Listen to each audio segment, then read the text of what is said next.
guys, this is Greg McIntyre with McIntyre Elder Law, helping seniors protect their assets and legacies. And I am headed north on 95 right now. Headed back to Shelby. My parents live in Savannah, Georgia. Headed back to the Charlotte area. I'll be in Charlotte tomorrow. Got an appeal to file this week, and I've kind of outlined it over the holiday break. I got plenty of rest over the holiday break. I think my whole family did. They're traveling in another car, and just looking forward to starting back. It's amazing how much my batteries can be recharged after I visit with family, get a little time in the sun, and get some much needed R&R. Just have to slow down sometimes to speed up. So I'm ready to hit this week hard. Got a full day packed tomorrow, and we've been putting out a lot of information lately about how even a healthy spouse, a spouse who does not have a lot of medical bills, who does not go to nursing home care, can still have to sacrifice their assets if they pass because of something in North Carolina called the Doctrine of Necessaries that allows medical bills, even nursing home bills, or Medicaid bills if they have paid for nursing home care, for a spouse to even attach to that healthy spouse's assets when they pass. And here's why that's so important. That's so important because even if you think you're protected because you're married, you're not, or you're not necessarily. It depends on the planning you have in place and how that plan works together with your spouse when one of you pass away.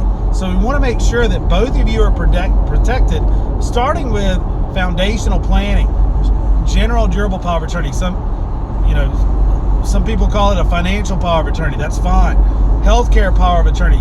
Appoint a healthcare agent. Would it be important to appoint a healthcare agent to make your life or death emergency decisions, or even long-term care decisions, healthcare decisions? That's a dumb question. I'm the king of dumb questions. You'll find that if you hang out with me, because I like to ask dumb questions to illustrate points. Of course, it's a smart idea to appoint someone to make your healthcare decisions. Should you appoint the whole family? Probably not. You should probably pick one. Some people want to pick two. I would say pick the most responsible or most healthcare knowledgeable person in your family to make a healthcare decision. How many quarterbacks are there on the field for one team at one time? There's one. There's a reason for that. You don't want confusion when you're calling plays, when you're calling, healthcare plays that will decide life or death. Or you want somebody who's going to huddle up with a family, who's going to run that play into the doctor, to the staff, to the facility, so that you get great health care. It needs to be HIPAA compliant and have a HIPAA compliance clause.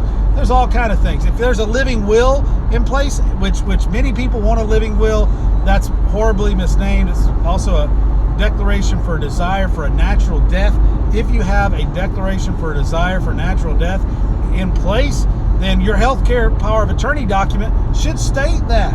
It should state that you have that in place, and it should say, in my opinion, that the human being trumps that document. If, say, my wife walks in and says, "Hey doc, I know Greg, we need to give him another 72 hours, another few days, another week. Let's wait and see here before we pull the plug because maybe something my wife doesn't see." I'd hate to think we live in a society where insurance companies determine what healthcare procedures are going to be done to save someone's life or otherwise. But, I would say we're already in that society. We're already there.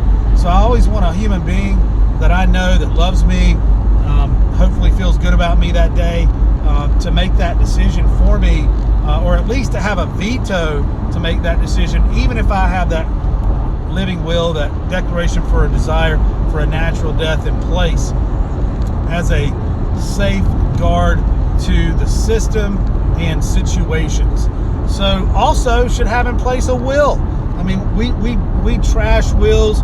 Sometimes estate planning, elder law attorneys dump on wills. We talk about how that's the place where many assets go to die because, or be taken away, because that's where healthcare liens, any other liens, private liens, or a state Medicaid lien if they come in and paid for care, same place it would take it from a surviving spouse when they passed away, from the sick spouse's, medical bills that attach to the surviving spouse's estate through that doctrine of necessaries,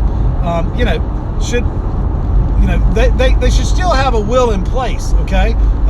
Because, perhaps the will does do a great job passing assets, or perhaps you have plenty of assets and we want to use the will to do that. Man, I've been working out a little bit. I'm checking out the guns there. I gotta get back in the gym though. We gotta have a better showing. So anyway,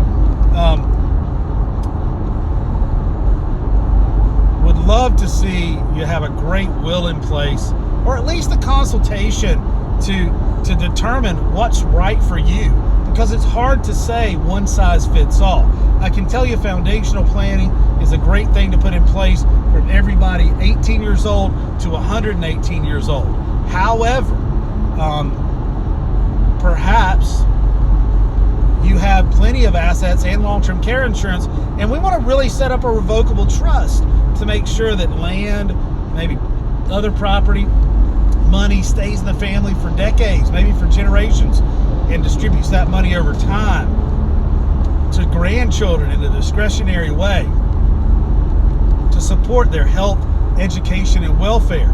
That could be a great plan for you. We just don't know until we sit down and go through it and see how you're going to pay for care. Maybe, a referral or a recommendation for long-term care insurance from us would be a great thing for us to identify for you to really shore up your plan. I look at long-term care insurance more of a legal option than an insurance option, because it helps protect assets, and it's got a bad rap and a bad name, but it's been totally redesigned, and there's many different ways and products to put it in place, and different ways to asset-based products. There's life insurance-based products, annuity-based products.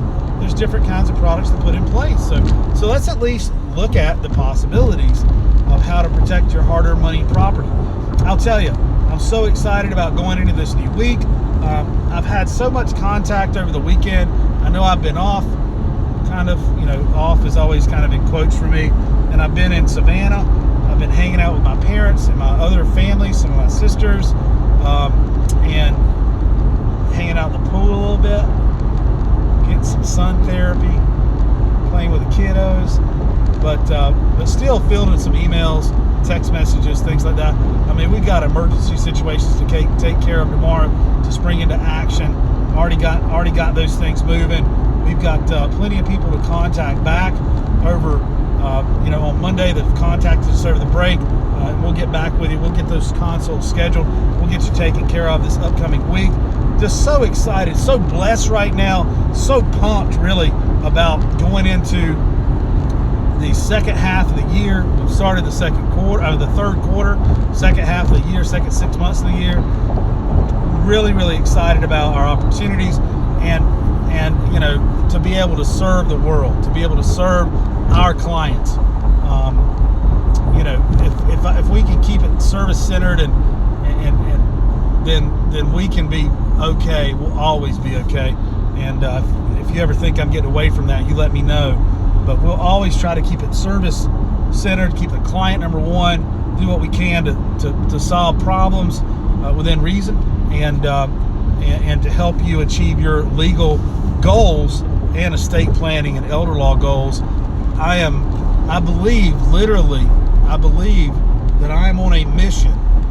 I believe I am on a mission to save your money and property that you and your family work for your entire lives.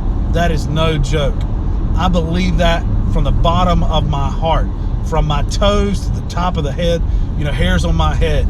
I believe that I was designed and built to help you save your hard-earned money and property, and that everything I've been through my entire life up to this point has been to condition me to make me an absolute great person to do that for you. All the struggles I've been through, the trial practice I've been through for a long time, all that experience, to strategic planning, to building our business, to a family business, to having 6 children, to having family experiences with long-term care, a grandfather that spent 10 plus years in assisted living care, lost everything he had, everything he'd worked for his entire life to pay for that care. I believe that all that contributed to making me exactly the right person to help you and your family. And again, I believe that we all have a destiny, that we're all built for something. And usually when you look back at why you went through what you went through, you realize why you are where you are right now and how it's a perfect fit if you'll think about it that way. Even the military experience, the Navy experience I have, I believe, is a really fed in to my love of helping veterans and their families. Nothing makes me happier than to activate a Veterans Aid and Attendance benefit that helps someone pay for assisted living care or in-home care or nursing home care going forward. We had a couple of big wins in June. We had a approximate $22,000 back recovery plus ongoing monthly recovery for a spouse of a deceased veteran, and another $8,000 approximate recovery, back recovery, and ongoing maximum benefit of aid and attendance pension benefits for a spouse of a deceased veteran. I am a certified attorney through the U.S. Department of Veterans Affairs. I'm very honored to be that and to do that. And, hey, I have to tell everybody else out there too, I've had a lot of pushback from my expansion into Charlotte. I knew I would get it. I mean, everybody from charities I've been involved in to weekly meetings that I would make, at our local hometown Shelby office, in that area. I'm in no way pulling out of that area. We're full-time cranking more than we have ever at that office. And Brenton is helping me do a great job, juggle that location. Such a great legal mind, and does a great job with our clients. But I've had blowback and pushback from just the fact that I only have so many hours a day to spend with the families that we take care of, with building our business in Charlotte, with reaching out, with growing, with scaling.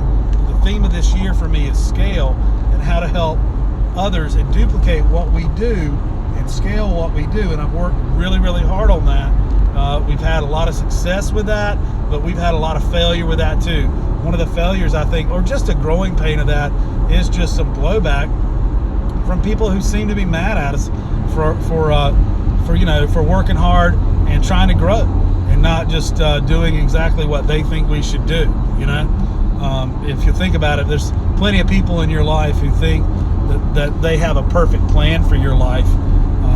Only you know what that plan is, and you need to be able to make decisions that help you, your family. Same thing with estate planning.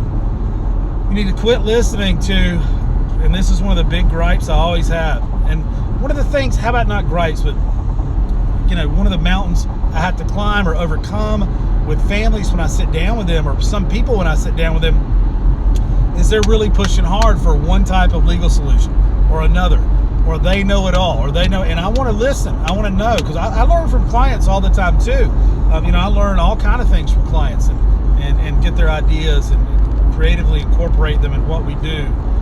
What works for one client might not work for the other, but it might work for another client. Why reinvent the wheel? And so that the more clients we see, the more we learn and grow as a firm. But a lot of times I call them street lawyers out there. There are a lot of people who have either had experiences with something, like a nursing home care for a parent or spouse, and they had to spend everything down, or they lost everything. I mean, nobody's more mad in a seminar or a client interview when I tell them, hey, the great thing here, or a great tool here in this situation, is a ladybird deed. And they say, oh, well, we can't do a ladybird, that's not going to work because, my parent, was in nursing home care, maybe passed away 5-10 years ago. We didn't do that, and they lost their home. And I'm like, well, we could have done that, or if that had been done, or this other thing had been done, we could have saved it. And they're like, well, no, that doesn't work. And I have to actually fight their misperception of what they know, or of what they've heard from a neighbor or a friend or somebody at the senior center or somebody that's just trying to help them out, right? Just trying to help them out. Half the people that are trying to help you out probably don't know what they're talking about, or they're trying to do the best they can for you, but it's just not what they do. So you need to go to the source. If you want to know what's wrong with your car, go to a great mechanic. Go to a good mechanic. If you need to know what's wrong with your legal plan and to help protect your hard-earned money and property, hey, come to McIntyre Elder Law. Come see me. I'll sit down with you and we'll go through it. And I'm going to cut through misperceptions. I'm going to tell you what I think is the best remedy for your problem. Take it or leave it. Get a second opinion, a third, that's fine. Read our book, Saving the Farm. Read other materials we have. Hey, a great way is go to mcelderlaw.com. I'm going to tell you, I had somebody comment on we have a lot going on right now. This month we have 4 seminars coming up, 2 in Charlotte, 2 outside of Charlotte. We got 1 in Tryon Equestrian Center this week, this Tuesday. We just have a lot going on, and that's how I want it. I want it popping every month. You know, I'd love to be busy for the rest of my life. Nothing would make me happier. But I had somebody comment saying, "Hey, for someone who's disabled, do you have a situation?" And I'm never sure when some people are commenting whether they're, I just picture this lawyer like trying to hate on me, trying to figure out, I'll get him here. Do you have some kind of something in place for those that are disabled that can't come into your seminars? And my approach is always positive. I'm not going to engage in negativity. I just commented back and I said, absolutely we do. In fact, there's no way that I could cover 1% of the things that I cover on my website, on the blog, on the video channel, the Elder Law TV, on Elder Talk Radio, which is the Elder Law Report podcast, or our e-newsletter, which we put out a lot of information in our e-newsletter weekly. I mean, there's no way that I could cover all that information in a 1 hour to 1.5 hour seminar and time we would spend together. So absolutely, we have information, and I put that back to them, and I hope that was someone that was genuinely asking. I'd like to think that it was. I always, try to empathize with whoever's commenting and get back to them as quickly as possible. My response rate is probably within a few minutes or seconds, to be honest with you. So, we absolutely have a ton of information that we put out. Read one of our books. Read Saving the Farm. I mean, you'll get a great taste of estate planning and elder law and asset protection right there. I love it when people come in and meet with me and then they're quizzing me on what I wrote in the book. I can tell they've read the book and they're really hammering me. What about this? What about this? Well, that's not what you said here. And and I'm like, okay, we've got somebody that can really engage with, who's really educated on what we do and really cares a lot about what they're doing and protecting what they've worked for and their spouses worked for, or their parents have worked for their whole life. So I love when I get an educated client who's really invested in what we're doing. It means that we can have fun together, and we can learn together, and we can do it together. So I would advise, hey, check out mcelderlaw.com. M as in Mike, C as in Charlie, first 2 letters of my last name, McIntyre. mcelderlaw.com, ELDERLAW.com. Sign up for the e-newsletter. You can do that on the homepage. Sign up for the e-newsletter.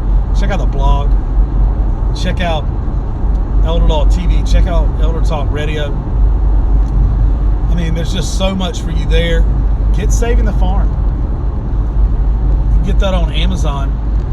Or I'll tell you what, I'll give you a deal right now.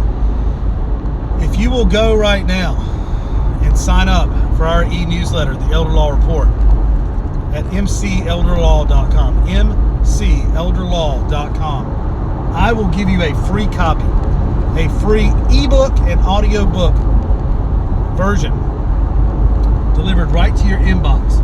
I'll do that right now. If you sign up, I guarantee you, within a few minutes, you will have in your inbox a free ebook and audiobook version of Saving the Farm. Go to mcelderlaw.com, sign up for the e-newsletter, and I will give you that. I will also include, I'll do better than that. I'll do better. I will also give you an ebook and audio video version, because I've put together an entire page and compilation of all the interviews I did for the Veterans Benefits and Veterans War Story and storybook called Hometown Heroes. For that book, I put together an entire video page that I call the audiobook, but you can listen to it or you can watch the videos for each chapter. And I read the chapter on Veterans Benefits, and I am the narrator on that one. So if you will go sign up for our e-newsletter right now, go to mcelderlaw.com. If you're on your mobile, or if you're on a desktop, go to mcelderlaw.com. Our site automatically is chameleon. It changes itself to fit that platform, whatever you're on. Sign up for the e-newsletter. Put your name in, first and last, and your email, and you will automatically receive that e-newsletter. You'll receive consistent updates from us, consistent information. Right now, we're advertising a client appreciation breakfast we're doing. I believe it's at Maggiano's at South Park in Charlotte. We're inviting everybody out from all over the region, and space is limited. So go ahead and sign up. You'll get that e-newsletter, and call our office or RSVP right there from the e-newsletter. You can do that. So come join us at Maggiano's. That you'll get all kind of updates on seminars. You'll get updates on client appreciation events. You'll get updates on changes in the law. I want to know, I get updates on changes in the law all the time. And then I filter those and pass those on to my clients and prospective clients, to my podcast listeners, my YouTube followers, and to our e-newsletter participants. E-newsletter is the quickest and easiest way to get everything all in one place delivered to your inbox. And you know how much I'm going to charge you for that? For free. Nothing. The book, Saving the Farm, is a $20 value. The book, Hometown Heroes, is a $20 value. If you want to go buy the book, you absolutely have to have the paper copy, and I get that. I'm a paper copy kind of guy. I like to have paper in my hands to flip through the pages. I love that. So if that's who you are and what you need, I want you to go to Amazon. Just look up Hometown Heroes and Saving the Farm and buy it right there. Okay? Or you can go there on our website, mcelderlaw.com/Saving the Farm or /Hometown Heroes, and you can get the print book, the print copy, straight from Amazon. Okay? Everything we publish, every book we publish, is also on Amazon. It's usually on Audible for the audio. It's on Kindle for the ebook, and it's on iTunes for the audio and ebook too. So we put it out a lot of different ways. I spent over 2 years interviewing experts in their fields, like Teepa Snow for Alzheimer's and dementia care on that chapter. Probably more proud of that interview than any interview I've ever done, and run into a lot of those situations lately. It made me look at guardianships totally differently. It made me look at resigning someone to nursing home care totally differently. Think about it in a guardianship. We have a proceeding in North Carolina and all over the United States, but in North Carolina especially, where you have a clerk, not an elected judge, sitting in judgment in a guardianship case. You have the clerk doesn't have to be an attorney, and that clerk's going to decide if this person has control over their finances and healthcare decisions for the rest of their lives. That's what this clerk's charged to do. And you have a clerk that's employed by the county,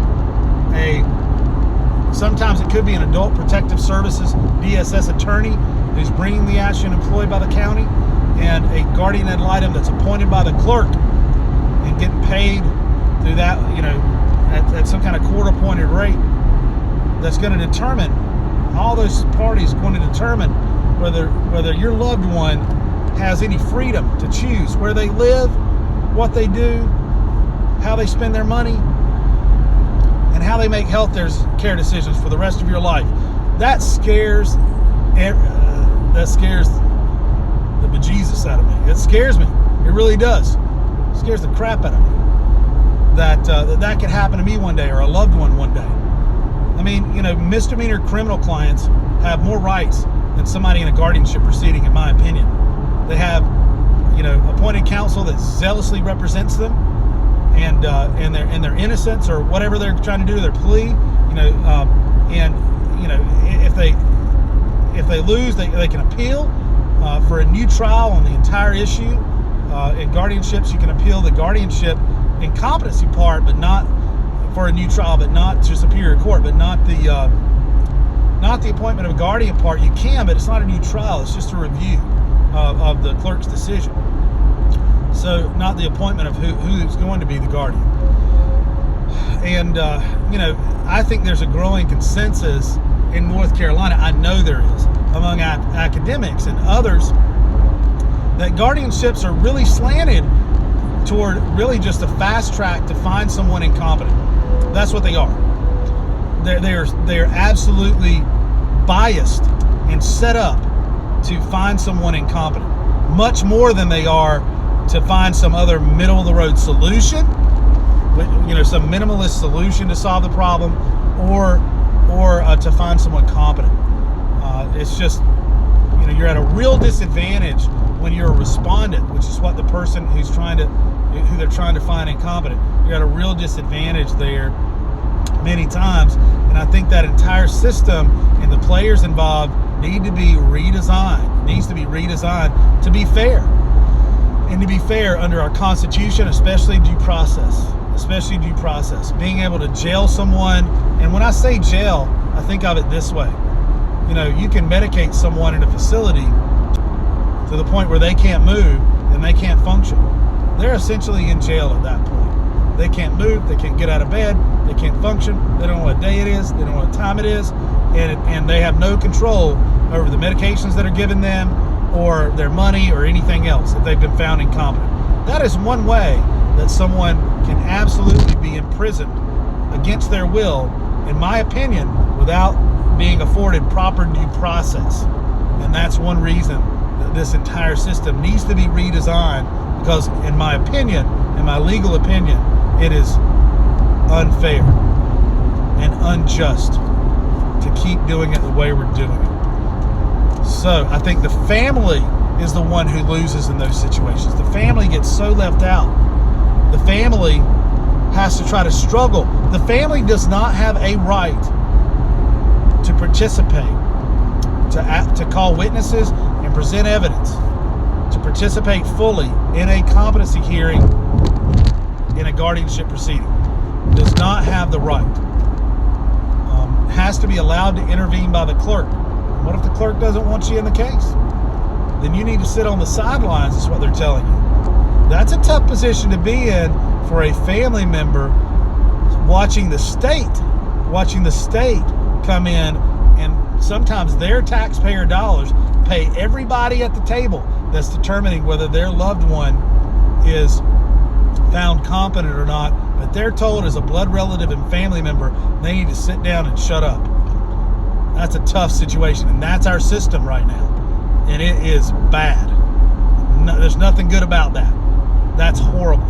So I think there needs to be more of a restored and a renewed love and importance placed on family over the state.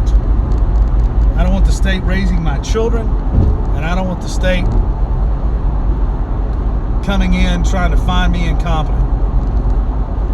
By God, my children can help me, and my spouse can help me. And as a last resort, the state should be allowed to come in, but not as a first play. And family needs to be given paramount importance in those situations. And to be frank with you, I don't find a lot of people who really care in the system, and it's sad. And it really, I'm so passionate about it. Anyway, Hey, I'm Greg McIntyre with McIntyre Elder Law. I just wanted to hop on here and I wanted to talk to you a little bit about what was on my mind over the holiday weekend. Tell you I can't wait to get back to work and attack the work in the week, this coming week. I'm always here to fight for you and your family, and I do not mean lightly. I mean full on, all that we can do. You know, the state presents a very powerful adversary. However, it's amazing what one man armed with his convictions can do, and also armed with a great legal team and staff and partners that help them do the job. And I'm referring to McIntyre Elder Law, the entire firm. We really are committed to you. So thank you so much for everything you guys do out there to make our country great. It's been the July 4th weekend. I've been thinking about that a lot. And we are so blessed to live in a great country where we're afforded freedoms. And I want to be able to, I think really those freedoms are challenged every day in our courtrooms all across America. And there are attorneys out there and families and people and citizens out there standing up for their rights, and you have to. If you do not stand up for your rights, if you do not rally for your individual liberties and freedoms all the time, then you will lose them. I promise you, they will be taken away from you. So I am acutely aware of that, and that probably gets me going more than others. I'm absolutely a fanatic and obsessed with that. So, if you want to label me with that moniker, it would absolutely fit. Nobody knows that better than probably my wife or somebody who gets in a really good conversation about something with me and who may wish they didn't, afterwards. But it really has, again, I look back on my life and I know exactly why I am the way I am and why I am where I am. And I'm extremely thankful to be there with a beautiful wife, 6 children, in a free country, as a veteran, helping other veterans and other families to help protect their hard-earned money and property. Hey, we have an office in Charlotte, uptown. We have an office in Shelby, North Carolina, which is my hometown, where I'm from, and we're growing. We plan to continue to live the American dream and grow and take our services to wherever they may be needed. Call us 704-749-9244. 704-749-9244. Schedule a consult or go to mcelderlaw.com, mcelderlaw.com. Again, sign up for that e-newsletter. You'll get that Elder Law Report, Hometown Heroes, and the e-newsletter for free. I'll give you all those, the ebooks and the audiobooks on those books. I'll give you those, and I've got that set up right now to go out to you, okay? So head there now. Peace. Have a good rest of the holiday weekend. I hope you may have some good time to spend with family, or maybe a good little Netflix show to watch or something to finish off the weekend. Hopefully I'll get home in time to hang out with my wife and do that. So have a good weekend.